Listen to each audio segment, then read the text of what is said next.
ఆంధ్రప్రదేశ్లో అతిపెద్ద స్వయంభూలింగం నిరంతరం పెరుగుతూ ఎండలోనే భక్తులకు దర్శనమిస్తుంది.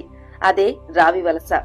పూర్వం లంక విజయనాంతరం శ్రీరాముడు అయోధ్యకు తిరిగి వెళ్తూ సైన్యంతో కలిసి ఈ సుమంత పర్వతంలో విశ్రాంతి తీసుకున్నాడు. రామ సైన్యంలో సుసేనుడు అనే దివ్య వైద్యుడు ఉండేవాడు. ఈ అరణ్యంలో ఉన్న వనమూలికలను చూసి ఆశ్చర్యపోయాడు. ఇక్కడి ప్రజలు అనారోగ్యంతో బాధపడుతుండటం గమనించి వారి కోసం ఈ అడవిలోనే ఉండి సేవ చేయాలనుకున్నాడు. శ్రీరాముని అనుమతి తీసుకుని వారి సేవ చేసుకుంటూ శివారాధన ప్రారంభించాడు. కొన్నేళ్ల తర్వాత శ్రీరాముడు సుసేనుడు ఎలా ఉన్నాడో తెలుసుకోవాలని ఆలోచించాడు. వెంటనే హనుమంతుడిని రావివలస సుమంత పర్వతానికి పంపించాడు. హనుమంతుడు అక్కడికి చేరుకుని సుసేనుని మృతదేహం కనుగొన్నాడు. దేహం ఇంకా ప్రకాశిస్తూనే ఉంది.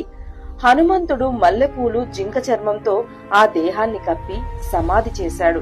తర్వాత విషయం తెలుసుకున్న సీతారాములు అక్కడికి చేరుకుని ఆ సమాధిపై ఉన్న జింక చర్మాన్ని తీసి చూడగానే అది ఒక్కసారిగా లింగ రూపంలో దర్శనమిచ్చింది.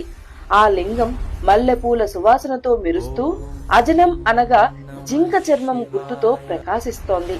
అందుకే మల్లె మరియు అజినం అనగా మల్లికార్జునం అనే పేరు వచ్చింది. శ్రీరాముల వారు శ్రద్ధతో పక్కనే ఉన్న సీతాకుండంలో స్నానం చేసి ఆ శివలింగానికి పూజలు చేయగా పూజ జరుగుతున్నంత కాలం ఆ లింగం పెరుగుతూనే ఉంది.